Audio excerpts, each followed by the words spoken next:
Hello everyone, আসসালামু আলাইকুম। অনেকদিন পরে আপনাদের সাথে একটা ব্লগ ভিডিও শেয়ার করছি। এটা ছিল একটা দাওয়াতের ভিডিও। আমার বাসায় দাওয়াতের আয়োজন করেছিলাম মিহির বাবার ফ্রেন্ডদের জন্য, ফ্রেন্ডের ওয়াইফদের জন্য। আর গত কয়েকদিন ধরে আমি কোনো ভিডিও শেয়ার করতে পারিনি। আমি টানা ৪ থেকে ৫ দিন ধরে আমার শুধু মাথা ব্যথা করছে। যে হারে গরম পড়ছে, এই গরমে দেখা যায় কি আমার টানা মাথা ব্যথা করে। আর হচ্ছে মাথা ব্যথা এবারেরটা একটু বেশি ছিল, মানে টোটালি ভালোই হচ্ছে না। আজকে আবার ডাক্তার দেখাইছি। ডাক্তার দেখানোর পরে ডাক্তার ওষুধ দিয়েছে। এরপরে বলেছে রেস্টে থাকার জন্য, বেশি বেশি করে ঘুমানোর জন্য, মোবাইল না দেখার জন্য। আসলে যেহেতু আমাদের কাজগুলো সবই মোবাইলের উপরে থাকে, রাত জাগা থাকে, সে কারণে কিন্তু দেখা যায় কি মাথা ব্যথাটা একটু বেশিই করে।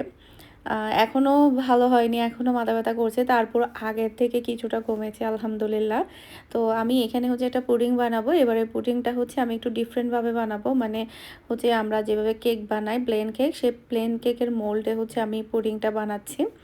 ফার্স্টে হচ্ছে আমি ক্যারামেল করে নিয়েছি। এরপরে হচ্ছে এখানে 10টা ডিমের আমি চিনি, তারপরে হচ্ছে দুধ সবগুলা মিক্স করে ইয়া করে এরপরে ছেঁকে নিয়েছি। ছেঁকে নিলে দেখা যায় কি এখানে যত প্রকারের লাম্পস থাকে, লাম্পসগুলো দেখা যায় কি ছাঁকনির মধ্যে রয়ে যায়। খুবই স্মুথভাবে কিন্তু পুডিংটা তৈরি করা যায়। আর খেতেও তখন দেখা যায় কি ভালো লাগে, যখন এটা কাটা হয় তখন খুবই ভালো লাগে। এরপরে সবার জন্য হচ্ছে আমি বানাবো কালোজাম মিষ্টি। আমার কাছে কালোজাম মিষ্টিটা খুবই ভালো লাগে, আর হচ্ছে শর্টকাটে তৈরিও করা যায়। মেহমান আসলে দেখা যায় কি আপনি শর্ট টাইমে কালোজাম মিষ্টিটা খুব তাড়াতাড়ি তৈরি করে নিতে পারছেন, কিন্তু অন্যান্য মিষ্টি দেখা যায় একটু ঝামেলা হয়ে যায়। তবে কালোজামটা তাড়াতাড়ি হয়ে যায়। আজকে আমি অনেকগুলো একসাথে মিষ্টি বানাচ্ছি, কারণ বাসার সবাই মিষ্টি অনেক বেশি পছন্দ করে। আর মিনহাও খুবই পছন্দ করে, যার কারণে একসাথে আমি অনেকগুলো বানিয়ে নিচ্ছি। যেহেতু এখানে অনেকগুলো মিষ্টি একসাথে বানাচ্ছি, তাই ২ বার করে আমার ভেজে নিতে হবে। এতে করে কিন্তু মিষ্টিগুলো একদমই নষ্ট হবে না। একবার ভাজার পরে কিন্তু আবার সুন্দর করে দ্বিতীয়বার ভেজে নেওয়া যাবে। তো এখানে হচ্ছে একেবারে মানে তেলগুলা কিন্তু বেশি গরম হওয়া যাবে না। বেশি গরম হলে কিন্তু মিষ্টিগুলা পুড়ে যাবে। মিষ্টির ক্ষেত্রে কিন্তু অনেকগুলা টিপস থাকে। টিপসগুলো ফলো করে বানাতে হয়। যদি একটু থেকে একটু এদিক সেদিক হয়ে যায়, তাহলে কিন্তু মিষ্টি ভালো হয় না।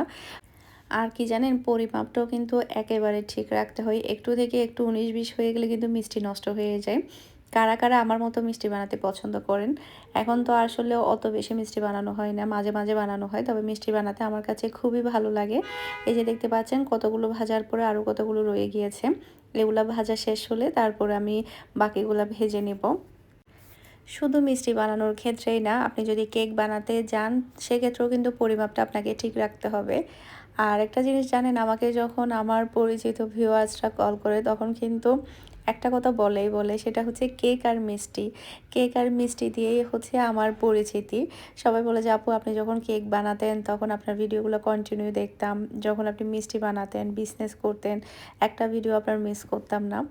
আর এখন দেখা যায় কি ড্রেসের ভিডিও দেখা যায় কি যাদের প্রয়োজন হয় তারাই দেখে, কিন্তু কেক, মিষ্টি বা হাতের বানানো জিনিসগুলো না সবাই খুবই পছন্দ করে, যার কারণে দেখা যায় তো কি সবাই ভিডিওগুলো অনেক ধৈর্য সহকারে মনোযোগ দিয়ে, তারপরে হচ্ছে অনেকে তো আমার রেসিপি দেখে বানাতো, এখনও বলে যে আপু আপনার রেসিপি দেখে বানাই বা বিজনেস শুরু করেছি।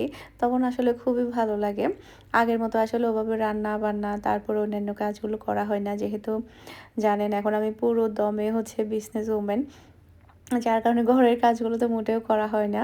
ঘরের কাজ করা হয় না বিধায় কিন্তু আসলে ব্লগ ভিডিও করা হয় না। যেটা সত্য কথা, এটাই হচ্ছে চিরন্তর সত্য, যে ঘরের কাজ করা হয় না বিধায় আসলে আমি ব্লগ ভিডিও বানাতে পারি না।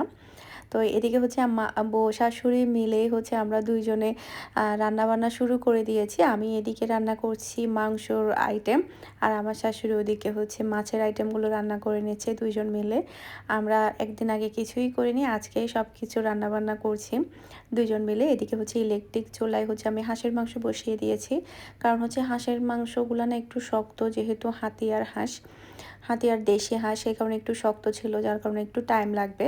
আমি ইলেকট্রিক চুলায় এক সাইডে বসিয়ে দিয়েছি, মশলাটা ভালোভাবে কষিয়ে এরপরে এটাকে একটু ভালো করে সেদ্ধ করতে হবে।